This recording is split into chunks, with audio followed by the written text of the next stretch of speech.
मणिपुर दंगों की हलचल हरियाणा में भी शुरू हो गई है। दरअसल मणिपुर दंगों के बीच कई राज्यों के विद्यार्थी फंसे हैं।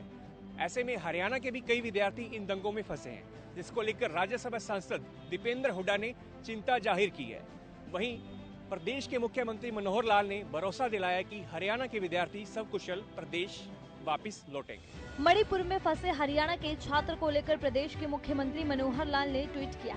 उन्होंने ट्वीट कर लिखा कि मणिपुर के हिंसाग्रस्त क्षेत्र से हरियाणा के छात्रों को सकुशल वापस लाने के लिए हरियाणा सरकार लगातार छात्रों के संपर्क में है एवं उन्हें वापस लाने की प्रक्रिया शुरू हो चुकी है। मैं स्वयं इस स्थिति का जायजा ले रहा हूं। मणिपुर के विभिन्न शिक्षण संस्थानों में पढ़ रहे हरियाणा के 16 बच्चों को वहां से सकुशल वापस लाया जा रहा है। यदि इनके अलावा किसी और छात्र की सूचना भी सरकार को प्राप्त होती है तो उन्हें भी सकुशल वापस लाया जाएगा। मणिपुर दंगों में फंसे छात्रों को लेकर दीपेंद्र हुड्डा ने चिंता जाहिर करते हुए प्रदेश की मनोहर सरकार से खास अपील की। ट्वीट में उन्होंने लिखा कि मैं हरियाणा सरकार को अवगत कराना चाहता हूं कि मणिपुर में हो रहे सामाजिक दंगों के बीच वहां national institute of technology NIT Manipur में हरियाणा के 8 छात्र फंसे हुए हैं। सरकार से अनुरोध है कि उन छात्रों की सकुशल घर वापसी सुनिश्चित की जाए। दरअसल दंगों में फंसे हरियाणा के छात्र NIT के छात्र बताए जा रहे हैं और उन्हीं छात्रों को लेकर सांसद दीपेंद्र हुड्डा ने सरकार से छात्रों की सुरक्षित वापसी के लिए प्रयास शुरू करने की अपील की है। एक तरफ जहां दंगों में कई राज्यों के विद्यार्थी फंसे हैं, ऐसे में अब ये देखना होगा कि आखिर हरियाणा के विद्यार्थी कब तक प्रदेश में सकुशल वापस लौटते हैं। केरल के मलप्पुरम जिले के तनूर इलाके में समुद्र तट के पास एक हाउस बोट पलट गई। इस हादसे में कई लोगों की मौत हो गई। बताया जा रहा है कि नाव में 40 लोग सवार थे। केरल में दर्दनाक हादसा हो गया।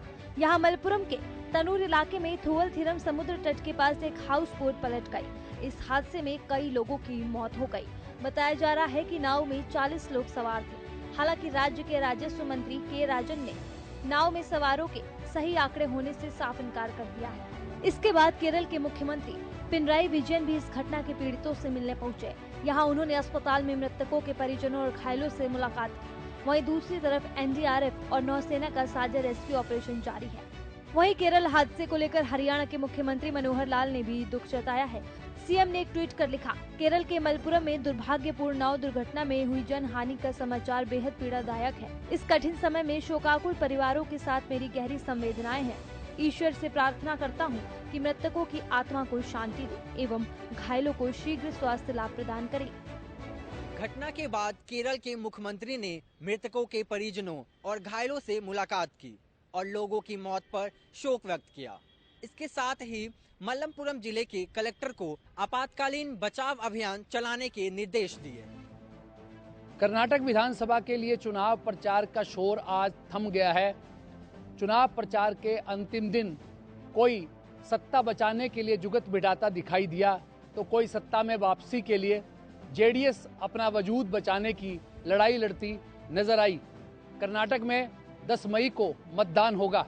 कर्नाटक में चुनाव प्रचार का शोर थम गया। सूबे की जनता को रिझाने के लिए बीजेपी, कांग्रेस समेत सभी राजनीतिक दलों ने अपनी ताकत झोंकी। बता दें कि कांग्रेस नेता राहुल गांधी ने अपनी बहन प्रियंका गांधी के साथ रोड शो किया, तो कर्नाटक बीजेपी के दिग्गज नेताओं ने प्रेस कॉन्फ्रेंस कर राजनीतिक समीकरण साधने की कवायद करते हुए नजर आए। आपको बता दें कि कर्नाटक विधानसभा चुनाव के लिए 10 मई को मतदान होना है। राज्य के 3 प्रमुख राजनीतिक दल बीजेपी, कांग्रेस और JDS ने मतदाताओं को लुभाने के लिए कई हथकंडे अपनाए हैं। बीजेपी 3.5 दशकों से चले आ रहे सत्ता परिवर्तन के ट्रेंड को तोड़ने और दक्षिण भारत में अपने इकलौते दुर्ग को बचाने की कोशिश में जुटी है, तो वहीं कांग्रेस कर्नाटक की सत्ता में वापसी कर खुद को 2024 के लोकसभा चुनाव में मुख्य विपक्षी दल के रूप में स्थापित करने की कोशिश में है।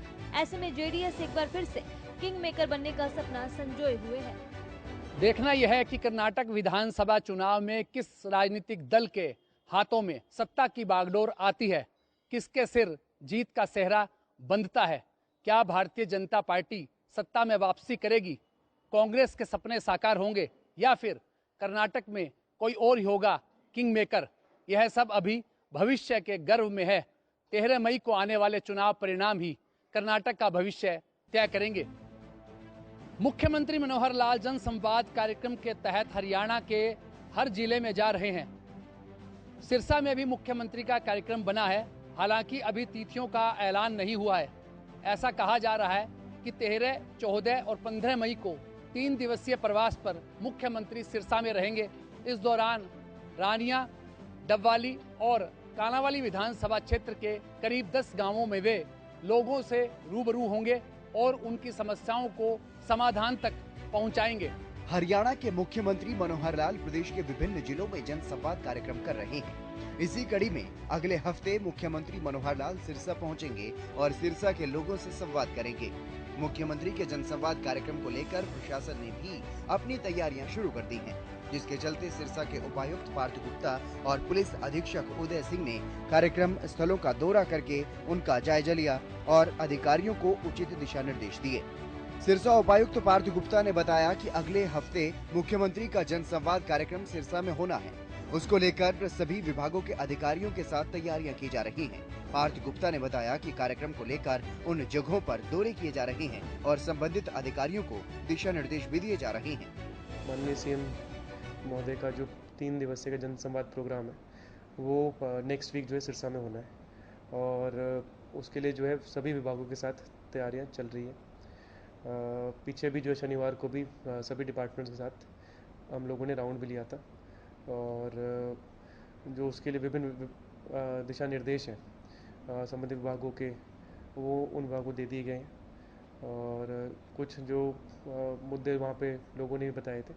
देखना यह होगा कि मुख्यमंत्री के इस कार्यक्रम का मिशन 2024 को कितना फायदा मिल पाता है। 24 को लेकर इनेलो महासचिव अभय चौटाला द्वारा यात्रा जारी है। यात्रा के दौरान वो कई बड़े अहम मुद्दों पर अपनी राय दे रहे हैं। इनेलो की हरियाणा परिवर्तन यात्रा 2024 के चुनावों के मद्देनजर जारी है। इस दौरान जगह जगह जनसभाओं को संबोधित कर अपनी बात जनता तक पहुंचाने का काम भी किया जा रहा है। इस दौरान इनेलो प्रधान महासचिव अभय सिंह चौटाला विभिन्न मुद्दों पर अपनी राय रख रहे हैं। इसी कड़ी में उन्होंने दिल्ली के जंतर मंतर पर जारी पहलवानों के मुद्दे पर भी अपनी राय रखी। उन्होंने पहलवानों ही नहीं बल्कि देश के हर व्यक्ति को सरकार से दुखी बताया। देश में आज अकेले पहलवान नहीं, हर व्यक्ति जो है इस सरकार से दुखी है। इस सरकार ने किसी भी कम्युनिटी को नहीं बख्शा। हमारी बहन बेटियां जो है जो मेडल लेकर के आई, अगर उनके साथ न्याय नहीं होगा तो फिर मान के चलो कोई भी माँ बाप जो है अपने बेटी को विशेषकर किसी भी खेल के लिए मुझे नहीं लगता कि वो कहेगा कि तो फलानी जगह जाकर के कोचिंग ले ले, ट्रेनिंग ले ले। माँ बाप का तो तभी हौसला बढ़ेगा जब ऐसे दरिंदों के खिलाफ कार्रवाई हो। वहीं अभय चौटाला ने बीजेपी जेजेपी गठबंधन पर भी तंज कसा। उन्होंने चोर चोर मौसेरे भाई वाला मुहावरा सुनाते हुए बीजेपी जेजेपी गठबंधन को ठग बंधन बताया। साथ ही दोनों पार्टियों पर प्रदेश को लूटने का भी आरोप लगाया।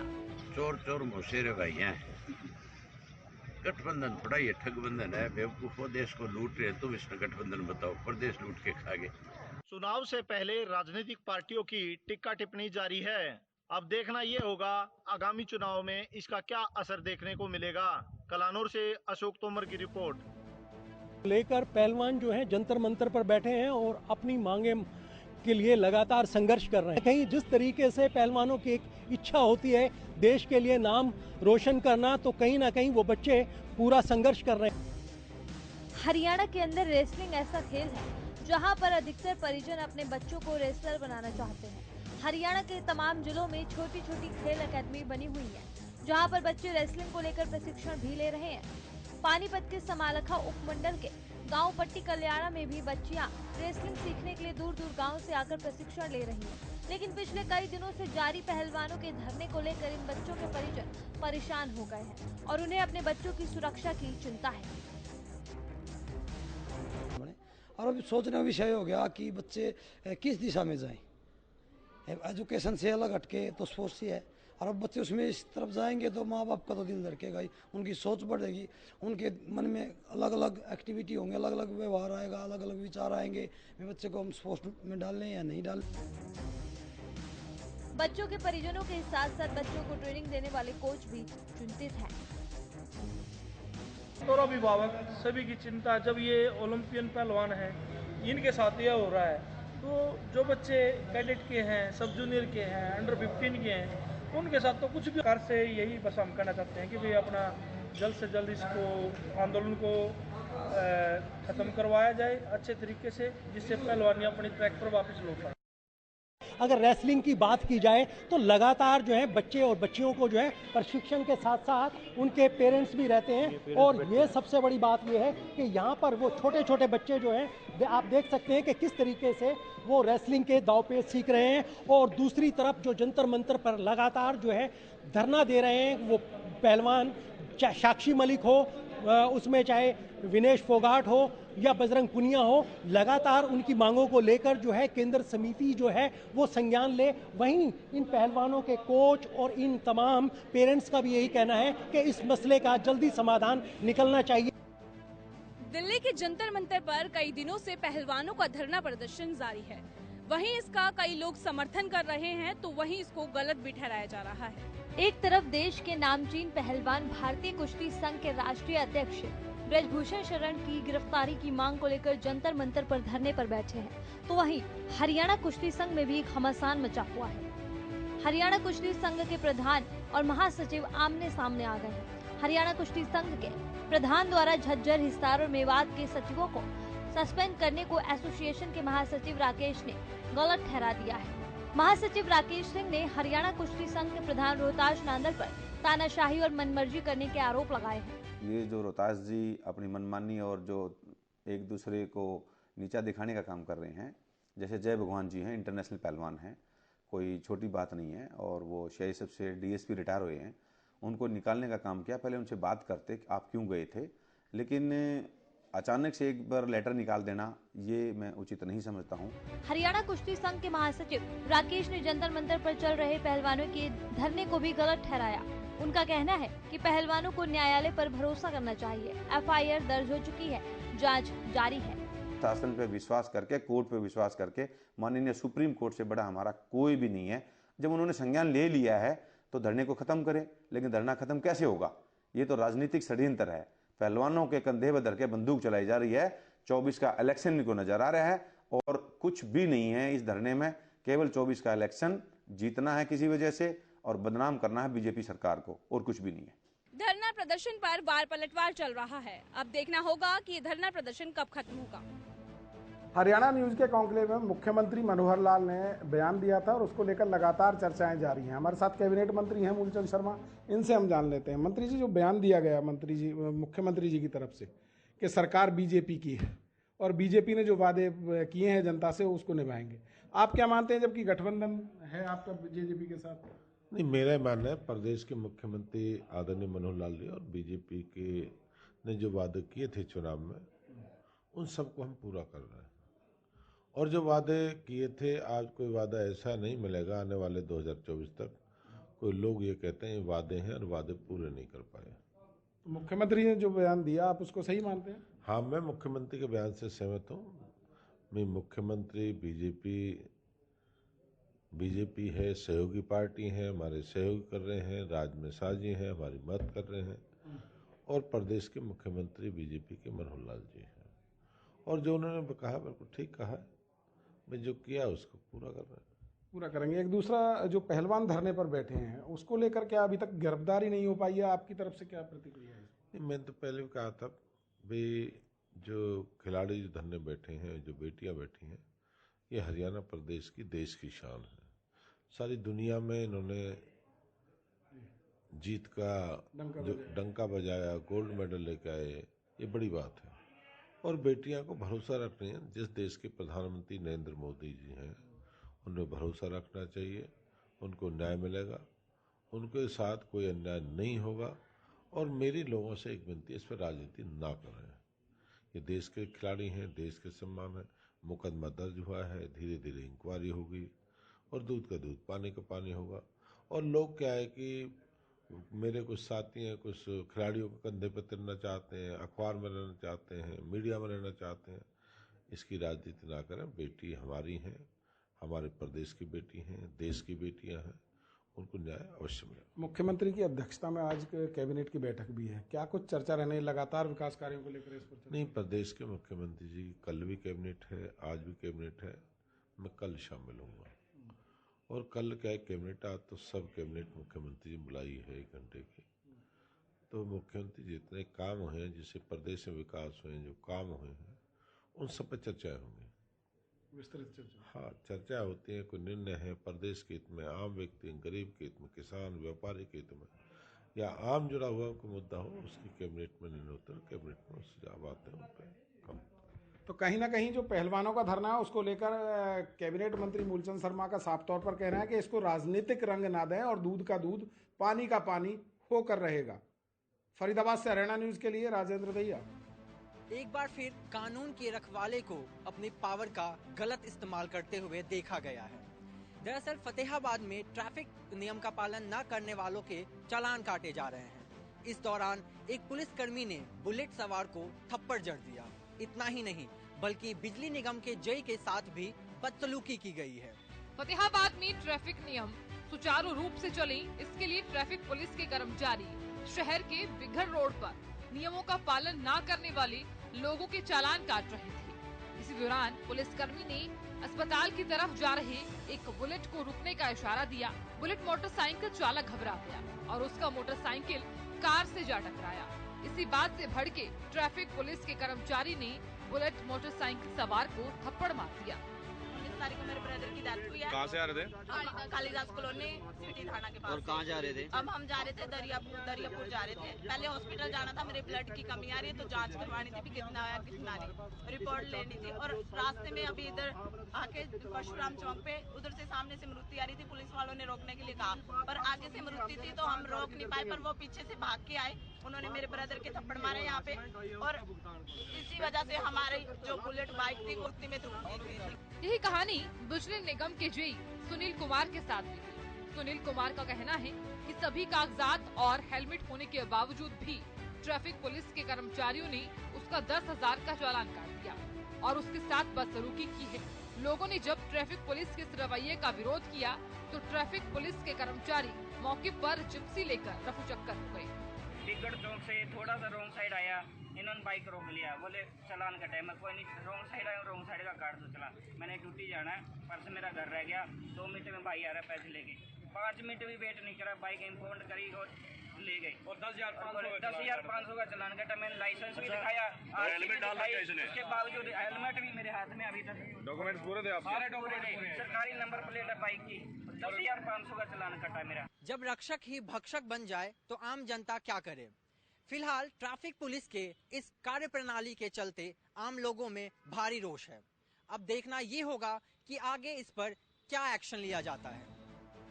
घरौंडा में सख्त कानून और प्रशासन के बावजूद भी अपराध और अपराधियों का खात्मा नहीं हो रहा है।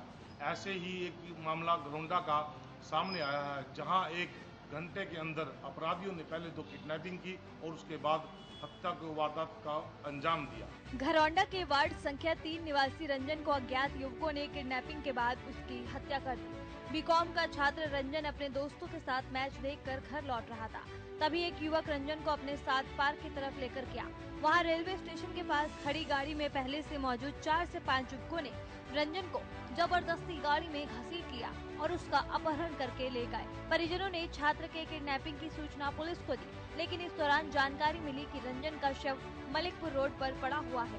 परिजनों ने बताया कि रंजन की किसी से कोई रंजिश नहीं थी, लेकिन कॉलेज में क्या हुआ उसकी जानकारी उन्हें भी नहीं थी। हमारे लड़के का अपहरण कर लिया शाम को कमरे पर से।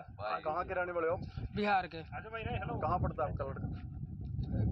यहाँ ही पढ़ता है, रायपुरा में। कब से गया था? 8 बजे रात के। कुछ पता चला है क्यों किडनैप किया गया था? नहीं, कुछ नहीं पता चला।